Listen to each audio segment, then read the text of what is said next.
All right, thank you for staying with us. Yesterday, we recall that the APC had a national summit where 22 governors under the Progressive Governors Forum endorsed President Bola Tinubu as the sole presidential candidate for the 2027 election. And that has been generating some sort of reaction, especially from the opposition. And the 22 governors have also been speaking highly of the president, Etuma. And that is going to form the part of the conversation coming up later. But your perspective on this? Mr. President seems to be very trusted in the political arena because before the summit, other organizations had been endorsing him for 2027. Ohaneze did it, and quite a number of other organizations did the same thing. For me, it's a vote of confidence on him, his abilities, and the kind of government he has put together. Right. It's as if we are seeing results. All right, Ibrahim. Well, you know, Mr. President is a political heavyweight, and he knows how to galvanize people together to one common cause. Because if you have someone who is able to unite, you know, varied opinion, different interests under one house, then you know that he's very strong at that. So I guess we should look at that intelligence so that it deploys the same in uniting the entire country. Absolutely, and that politicians should go to him to learn his strategies on how he's able to achieve all of this at the end of the day. But let's quickly link up now with Eshomomo Imudu and Tijesu Adeoye in our Abuja studio for the FCT brief. They will be pushing further this conversation about the APC summit that held recently. Good morning, guys. How are you doing this morning? Handing over the conversation to you now.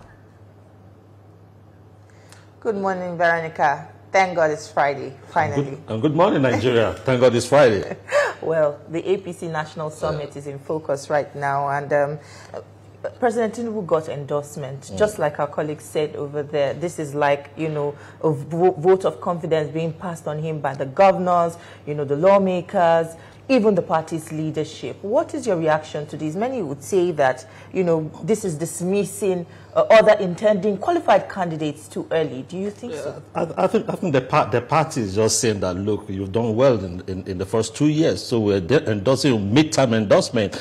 In other climb, what happens midterm is there's usually some major elections that take place. For instance, in the U.S., if the midterm Republican might lose some seats, and it's like saying, okay, you might have it in the next 2 years difficult for you. But in Nigeria, we don't have that kind of a midterm election. So what you have now is political parties having like a midterm endorsement. So it's a party. Are you saying that it's a free win now for President Bola Tinubu because exactly. If you feel dissatisfied with the position the party has taken, the alternative is you can move to other parties. There's free entry, free exit, and it's good that we have a multi-party democracy. So. Of course. Well, we'll take the conversation further right now. The All Progressives Congress has endorsed President Bola Tinubu as the party's sole candidate for the 2027 presidential election. APC National Chairman Abdullahi Ganduje made the announcement on Thursday during the party's national summit in Abuja. Mr. Ganduje said, and I quote, "As the chairman of the party and on behalf of the National Working Committee, the only recognized platform, I believe, legally to field a candidate in any election, I hereby affirm the various endorsements and declare President Bola Tinubu as the sole presidential candidate of the APC." End of quote. Thursday's event was to celebrate President Tinubu's second anniversary in office, allowing members of the cabinet to showcase their achievements. While some of President Tinubu's policies, including the removal of fuel subsidy and the floating of the naira, have been criticized, the APC stalwart at the event said the president has done well and deserves a second and last term in office. The endorsement came as a divided opposition struggles to challenge the ruling party. High-profile members of the opposition, including a governor, members of the National Assembly, among others, have defected to the APC. However, at the event, President Tinubu described the defections as part of the game and thanked the APC for endorsing him for a second term in office. The president said, and I quote, "I am glad for what we have, and I am expecting more. That is the game. we are in a constitutional democracy, end of quote. Now, let's now deepen the conversation as we further review the resolutions reached at the All Progressives Congress APC Summit held on Thursday. To help us do that is the National Secretary of the party, Senator Ajibola Bashiru. Thank you for joining us on the show this morning. Yeah, good morning. How are you? Yeah, your party, the APC, had a field day yesterday when every other organ of the party, the governors, the lawmakers, endorsed the president for a second term. How were you able to pull this through, considering the fact that it's just 2 years down the line, and also on the street you hear argument of people saying there is so much high cost of living, but despite that, there is the endorsement of the president. How did you pull that through? The program yesterday should not be reduced to the fact that it's endorsement of Mr. President Bola Ahmed Tinubu. The program is all-party stakeholder summit to x-ray the achievement of the Bola Tinubu presidency, and of course at the midterm point. And so the whole conversation should be what has President Bola Ahmed Tinubu done in the past 2 years. The renewed agenda is the mantra of the administration. The framework of programs and the key performance index of that administration is predicated on the renewal agenda. So the theme of the summit is renewal agenda alpha, the journey so far. So the and at that summit yesterday, you could see that to use the word of the president of the Senate, Godswill Akpabio, he said all the caterpillars of politics in Nigeria are there. You see there governors, former deputy governors, I mean, close to 2,750 participants at the summit. So, and the summit is not just there to just endorse President Bola Ahmed Tinubu. You could see the conversations of about 3 hours before the endorsement started coming in. The governors were able to say the reasons and rationale for them to come to the conclusion that it is very imperative for President Bola Ahmed Tinubu to continue. They highlighted the fact that there are now enough resources not only to take care of the recurrent expenditure, but to actually expand the scope of infrastructure development and address the social needs of people at the subnational. Also, at the National Assembly, both the President of the Senate and the Speaker of the House of Rep said that Nigerian legislators have never had it better in terms of engagement with the executive and also in terms of constituency engagement, facilitating their relevance with the people in the grassroots.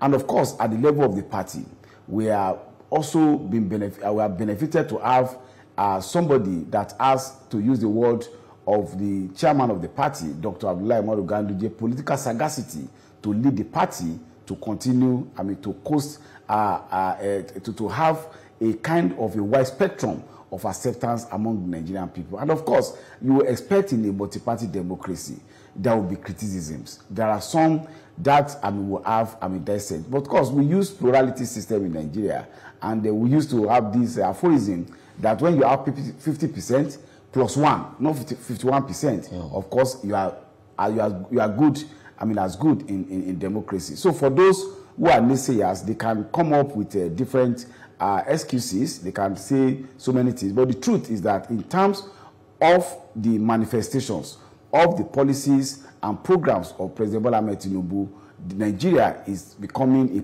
taking its pride of place in the Committee of Nations.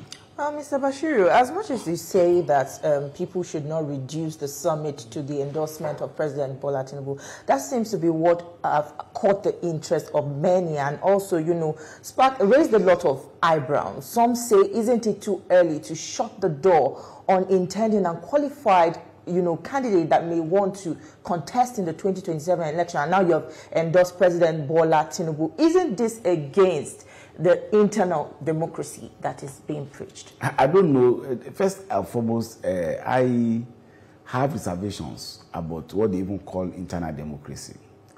A political party, from what were taught, in secondary school, some of us who study government in secondary school, is an association of people who believe in certain programs and policies, and they seek power to be able to implement that programs and policy. And of course, it will suffice to say that if you have a person that is capable, competent, and able to implement the programs and policy, then the question of internal democracy, I don't know where it comes from. In Nigeria, this idea of internal democracy comes from when the INEC now turned to become supervisors of political party. I come from a political background. My father was in the UPN and the Actual Alliance for Democracy. It is the leadership that determine who takes the flag of a political party. And that is, classically, what is even called super endorsement. Even in the United States of America, they have super delegates. So the issue of internal democracy is neither here nor there. What we are saying, the All Progressive Congress, is that we have set parameters in terms of governance, and President Bola Ahmed Tinubu has been able to show accomplishment in this area. And what I'm saying, that endorsement will not just come when endorsing President Bola Ahmed Tinubu without facts and figures. You will see that there are different presentations at the level of the legislature. They're able to come up with landmark legislation impacting positively on Nigeria. The Minister of Information was able to give a broad spectrum of achievement of the president in different areas. And you can also see the very cerebral presentation by the Minister of Works, giving facts and figures and kilometers of roads and accomplishment in the area of infrastructure. You cannot grow the GDP of a country without massive investment in infrastructure. And that President Bola Ahmed Tinubu has been to do within the past 2 years. Let's stay a bit on the endorsement of the president. 2 years down the line, we still have 2 more years to go before the election. We don't actually have 2 years again. I think by next year... Okay, you have 1.5 years. So it's not even up to 1.5 years. Just take this question this way. You still have members of the party that may show interest. Does it mean when the time comes for INEC to open the window to sell forms, your party will only sell one form and it is reserved for President Bola Tinubu? We are printing one form with one serial number, 001, and for President Bola Ahmed Tinubu. Won't people challenge that in courts, that you are excluding them? You cannot challenge that in courts. I don't know. And if anybody wants to challenge in courts, well, the courts are open to hear both litigable and non-litigable claims. So anybody can decide to go to court. But I don't think our party is not a litigious party. If you see in the past 2 years that the new administration of Dr. Abdullahi Umaru Ganduje, we have been able to minimize conflict within our party. Even post-primary conflicts have been reduced to barest minimum. We have conducted off-cycle election in Imo, Kogi, Bayelsa, Edo, Ondo State. You can see that nobody is actually, even those people that decide to go to court, they either withdraw their case or find out that they don't have any litigable claim. We try to make sure that our internal processes stand the test of standards and the normal procedure. And of course, if anybody decides to say he wants to challenge President Bola Ahmed Tinubu, and I think politicians, we are wise people. Nobody will decide to plunge into a river when you don't know the depth of that river. If the caterpillars of the party, according to use the word of the uncommon Senate president, had already said this is where we are going, and they said follow the man who know road, and the president said I know road. So anybody that does not know road, that decide to take a plunge, is very welcome to take a plunge, and possibly litigation thinks you'll be able to do so. At the risk of signing immodest, some of us also are way fast, in the letters and spirit of the law. Well, let's look at this logically now. In the last election, President Tinubu didn't even win in some key APC states. Look at Lagos, Kaduna, Katsina, and Yobe. With this in mind, is this endorsement more symbolic than practical? Do you think these governors have what it takes really to deliver when it counts? I think the 2023 election needs to be properly situated in the context that it has happened. That's apart from 1979. If my memory serves me well, that will be the first time that you're going to have three major candidates from three major ethnic nationalities in Nigeria. And if you go and study the 1979 election results, you discover that President Bola Ahmed Tinubu even have more percentage in the election of 2023 than President Shehu Shagari had in the 1979 election. And I'm speaking to fact. You can also know that one of the issues that arose after the 1979 election was the issue of the 19 2/3 of the state, because there was challenge whether President Shagari actually won 2/3 spread in those states. That's why you have 12, 2/3 argument up to the Supreme Court. That did not also happen in the case of President Bola Ahmed Tinubu. We also discover that the 2020 election was fought on so many fault lines. You have the fault lines of religion, the fault lines of ethnicity. You also have the seeming lackadaisical attitude of even some people within the APC on the basis of those fault lines that I've mentioned, on whether they are actually giving full support to President Bola Ahmed Tinubu. But I think within the past 2 years, we have been able to grow our party beyond those fault lines, and you can now see that our party is growing in leaps and bounds. So we are very certain that the atmosphere and the political climate of 2023 is different and will certainly be more favorable to the APC in 2027 election. But at the same time, tell no lies, claim no is a victory. Winning a presidential election is not a tea party. Okay, because it's not a tea party. There was a time in Nigeria where the People's Democratic Party had control over 23 states. The period of 2011 to 2015 election, they were in huge control. And everything decimated to where the PDP is today.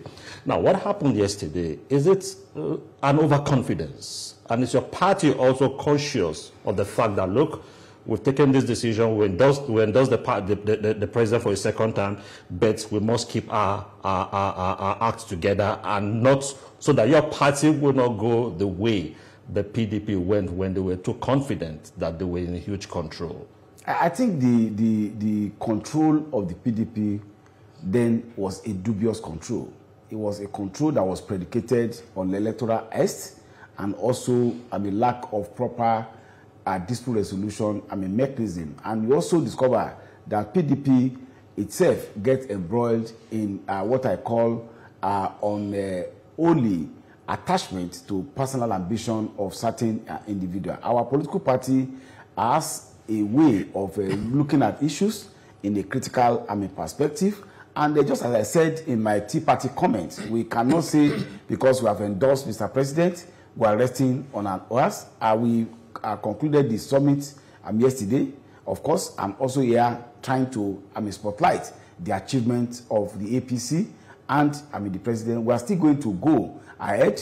And as I said in my Jehovah's Witness comment, go knock people's door, speak to Nigerian people and try to ensure that they give support and acceptance to the renewal agenda and President Bola Ahmed Tinubu. And we are not beating our chest that this is going to happen without the acceptance and the support of the Nigerian people. And that is why our political party, from the world level, unit level, state level, and the federal and the national level, we are functionally efficient, and we try to work day in, day out to ensure that we get more Nigerians, to get them to get the message of our party, and also to begin to support and see the rationale for us to continue the path of growth and development under the renewed agenda of President Bola Ahmed Tinubu. Well, a video of Peter Obi recently went viral where he accused the government of fueling the crisis in the Labour Party and the PDP, which has led to the mass defections. Well, we saw President Tinubu yesterday dismiss the concerns about the defection and even blame the opposition for that. How do you respond to these conflicting positions on both sides? I don't like, personally, I don't like commenting on whatever Mr. Peter Obi says. With respect to him, he's suspect in whatever he says, and he's not well grounded when he makes statements. Looking at what you are saying about the Labour Party, for instance, what is the genesis of the problem of Labour Party. As far as we know, the problem with Labour Party started with accusing fingers being pointed as to the management of the campaign funds by the party and the so-called obedience. The crisis also became more entrenched when some people sat in the, if I may use a colloquial word, the parlor of a governor and said they remove the chairman of the party without following the appropriate organs of the party and put a caretaker committee there. Both in terms of the accusing finger being pointed over mismanagement of funds and also sitting down in the parlor. I like using that word. I don't like using sitting room. Parlor of a governor. Where did you see Bola Ahmed Tinubu president, or where did you see Dr. Umaru Ganduje in those crises? So the crisis of the Labour Party is self-inflicted, and Labour Party actually only rode, on sentiment of fault-finding and fault lines of ethnicity and religious, bigotry. But immediately after the 2023 election, Nigerians are now, wiser. Okay. As a progressive and a Democrat, aren't you worried? People say your party seems not to be deepening democracy. You're leading the country towards a one-party state. If we go by what the statements made at this summit, it's like we need sweeping more people.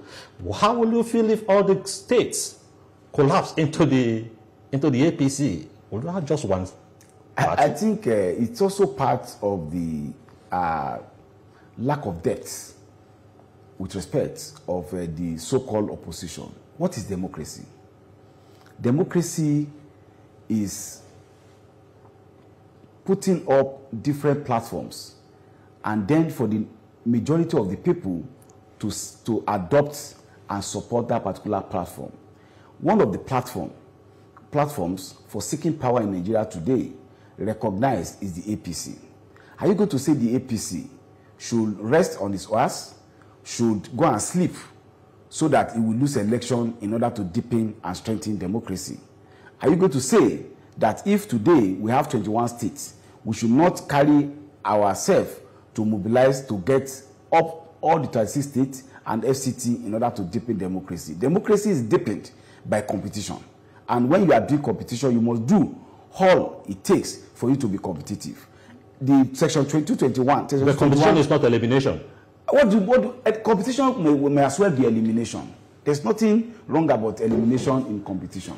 If you are able to become so competitive that your enemies will not be able to have any effect on you, so will it be. The APC is not violating any constitutional provision by trying to expand the scope, by also getting more people to come into its fold. And the argument of a one-party state, at any point in time, and I like the way Mr. President put it yesterday, at any point in time, there will only be one party in power. Today, the only party in power at the national level is the APC. And of course, at the subnational level, there are a lot of, there are some other political parties, but it appeared to be that even after the 2023 election, the APC was the dominant political party. But what happened is that after that election, we keep on mobilizing, we keep on strategizing on how we want to expand our scope. So when you look at on a region by region basis, it appears that even after the 2020 election, the APC has a better showing in all the regions of the state in terms of the number of states and the spread of the states that we control. And the facts are there to be said. But the fear which put is self-inflicted, because those people who claimed that the 2020 election was rigged are the one now saying they want to form coalition. Assuming they knew they were strong, why would they need any coalition? They should have still remained in their silos and seek to confront us and get the so-called majority they claim they had the 2020 election. But they were lying to themselves, because in reality, when you look at the result of 2020 election, even where our party, just as we said, did not win, we only lost marginally, say with 3,000 votes, 10,000 votes, or statewide. But where our opponent will lose, they lose very massively in those states with almost about 200,000 margin. So you cannot call that a victory that is not resonating with the Nigerian people. All right, we'll still come back to some issues, but that'll be right after this short break. Don't go anywhere. There's more for you on the program. Stay with us. We'll be right back. Life is politics. In Nigeria, almost every part of our lives is touched by the politics we play. Governance, legislative matters, the economy, security, foreign affairs, internal affairs. Have a feel as strategic plays in the political space determine how we live in Nigeria. The players, the drama, chess piece moves. Be kept informed. Watch analysis of major happenings in the political space and how it affects you. Watch Politics on Sunday.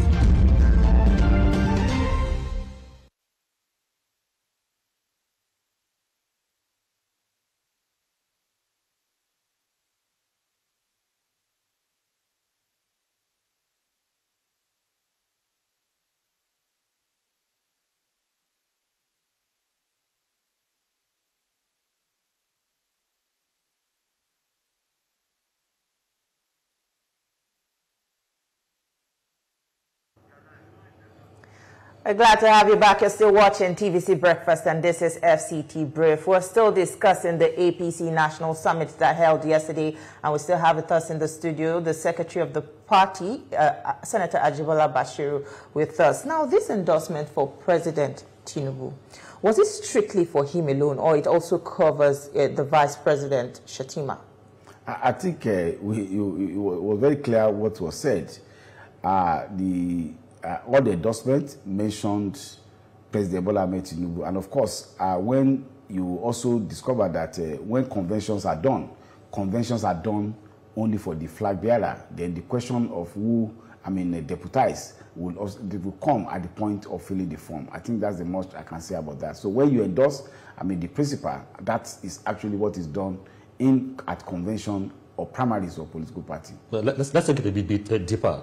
When you endorse the principal, and we know it's a joint ticket, so if you're endorsing the principal in a joint ticket, it also means that if they're endorsing the performance of the principal, you're endorsing the performance of that ticket, is that not? Don't put into my lips what was not said at the summit yesterday.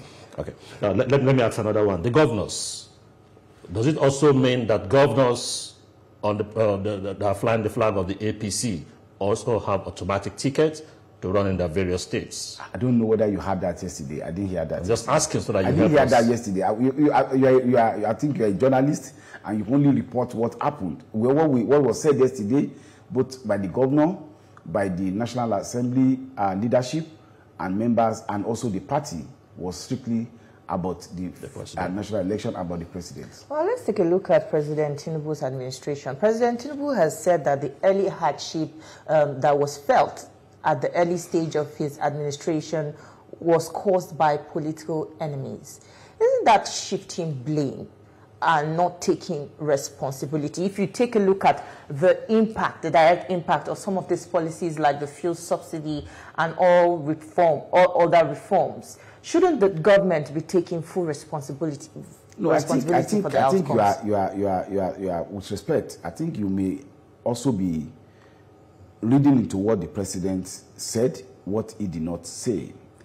Yes, right even from the inception, the president has always acknowledged that there were challenges with the adoption of those very radical and reformist policies of removal of fuel subsidy and flotation, or what I call unification of the exchange rate. So we never ascribe the blame solely to those elites who are economic saboteurs. But apart from the necessary challenge that will come, you also see an attempt by others to hoard food, and also by some other people to sabotage the effort, thinking that there will be a reversal of those policies. The president, I think, when he even had presidential media briefing 2024, acknowledged that there were challenges. I think also the party, on several occasions, we have also appealed to Nigerian people, particularly last year when the food inflation was very high, for Nigerians to show understanding and that things will get better. We are happy to say that the food inflation is getting down, the economic parameters are getting better, and the news around the neck of the Nigerian economy in terms of indebtedness are also fading away. Those are part of the accomplishment that necessitated the endorsement of Mr. President. So it's not solely, we are not saying solely that this policy will not on their own at the inception involve a tight belting measures for Nigerian people. Yeah. Quite challenging, and we appreciate and will continue to appreciate Nigerian people for showing understanding, for perseverance, and of course for staying the course when the reforms was put in place. Now, it's often said in Nigeria that when things go up, they really come down. Now, but when the cost of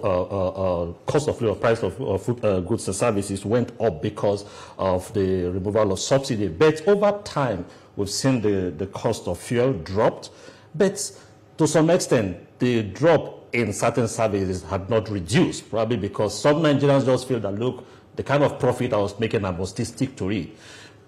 Down the line, is your party thinking of putting up some measures that will help to force down the price so that Nigerians will also feel the positive of this reduction in the cost of fuel? We cannot do price control in a market economy like Nigeria.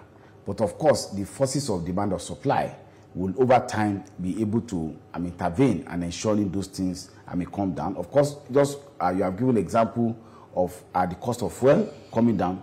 Cost of also food items have also come down. If you go and do market survey, I think equivalent period like this year, in last year, a bag of rice was being sold for about 95,000. Now I think it's going for about 65,000, 70,000 naira, which is gradual reduction of those prices. But this is a market economy. You cannot force people to put price on their goods and services. Otherwise, you allow for black market economy, and that would also not augur well for the overall health of the economy.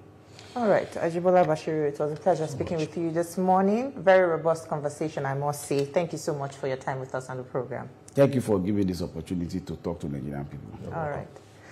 Well, there you have it. That's where we'll leave our conversation this morning. We hope that you enjoyed it. We'll now hand you over to our Lagos studio, where Veronica and the rest of the crew are standing by to continue with the rest of the show.